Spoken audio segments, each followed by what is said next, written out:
Hey y'all, welcome back to the Camping Loop. Today we're going to talk about 3 ways you guys could insulate your RVs for wintertime cold weather camping. They're cheap, they're easy, anybody can do it. Stay tuned.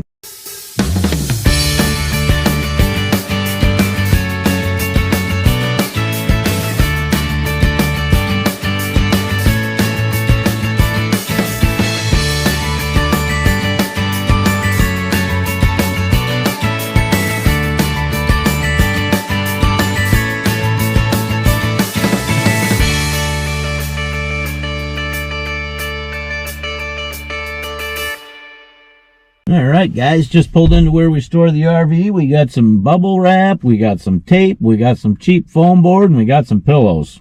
Beginning of December, we got a trip here planned in a couple weeks, something we do every year with some friends on some property, and it's getting cold outside. So these are 3 things we're going to do. They're not really permanent, although they would be easily to make permanent if you wanted to. Let me get set up here. We'll jump right into it and we'll show you number 1.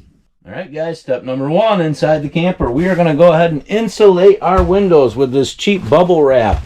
Guys, we lose so much heat through these cheap RV windows, it's not even funny. We picked up this roll of bubble wrap here. I think it was $5 at Dollar General. All we're going to do is wet the window down a little bit, cut the pieces to fit, stick them right on there. Definitely going to help insulate these windows and keep everything nice and warm in here. By the way, some of you may be asking, geez, Andy, it's the middle of December. Where could you possibly be going camping right now? My answer for you guys, I don't know if you've checked it out, but you got to look up Hip Camp. Every year we do this little trip thing in December, right before Christmas, with some friends. We've had unbelievable good luck as far as finding some really nice sites on there. It's a great alternative to, obviously when the campgrounds are closed and stuff like that. Most of the sites that are on there, at least that we've had luck with, have electricity. The one we're going to this time actually has a bathhouse that's open all year with a kind of in a shared area. So really cool place to check out, guys. I'll put a link down below in there.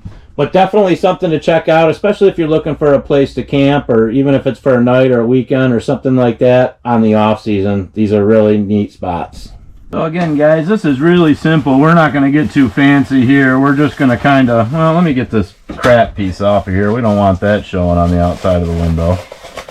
We're just going to kind of hold our plastic up to the window, get some sort of rough idea about where we need to cut it, and piece this all in.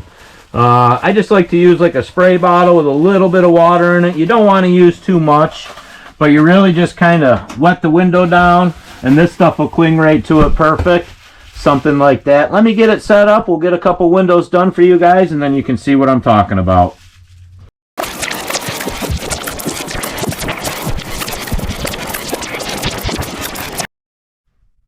Alright, so you can see we got a couple windows down. We got to finish this one up here. We got these all nice and insulated. The thing that's nice about this too is you're going to be able to see the daylight coming in still. It's not going to block off a lot of your light, and it's really going to do a lot to help keep some of this heat inside. One more window down here in the bunkhouse to hit, and then we'll move on to step number 2.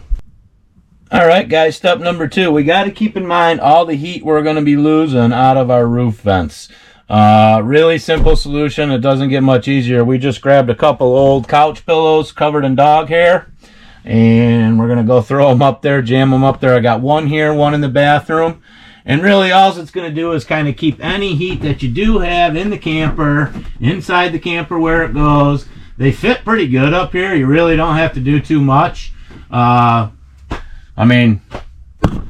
solved. We have another one here. We're going to throw it in the bathroom vent. We'll probably wait till we get there, but another good idea on how to set them up. That way you're going to keep any heat from coming out of these vents, and make sure they're closed all the way too, guys. A lot of people I know leave them cracked over the winter time or something like that just for ventilation in here, but clearly make sure they're closed if you're using them.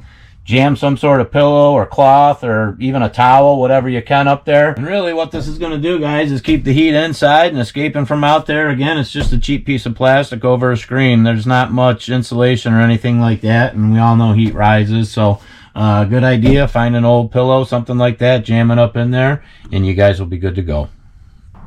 All right, guys, step number 3. We got some of this leftover pink cheap foam board. It's not pink anymore. We painted it for a project that we were doing.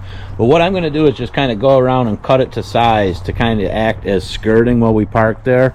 Again, the temperatures aren't going to be dropping too low. I think they're saying high 20s, low 30s at night, but we are going to be unwinterizing. So this is obviously going to help with, you know, keeping any wind from blowing under the camper. The water line's good. We're only there for like 3 nights, so we'll keep an eye on that. But this is certainly going to help trap some heat in, keep the wind out, and keep those water lines good. Again, guys, we're not going to get crazy here. We're really just going to, we already know these are 8-foot pieces. We're going to line these up, kind of slap them where they need to be slapped, and then you know, we're only there for the weekend. I'm just going to probably use duct tape to kind of hold them together, maybe some zip ties. If this were something you were going to do permanently, you know, maybe you could figure out a way to attach it with some framing or something like that pretty cheaply, I'm sure.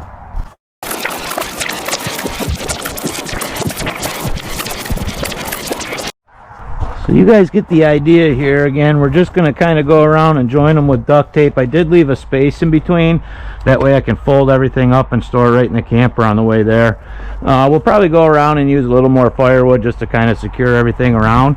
But you get the idea. We're just going to continue to work our way around. We got the other side to do. This is going to save you guys with keeping your water lines from freezing. It's going to keep the wind out from underneath there. It's really going to do some service. Again, not pretty, but we're only there for 3 days, so I think this is going to work great.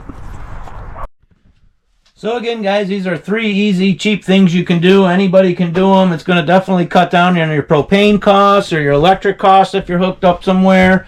Please take a minute to like and subscribe to the channel. You guys are going to find a lot of things here that are useful for you. Camping tips, camping experiences, campground reviews, things like that. Again, we appreciate you guys watching, and we'll see you next week.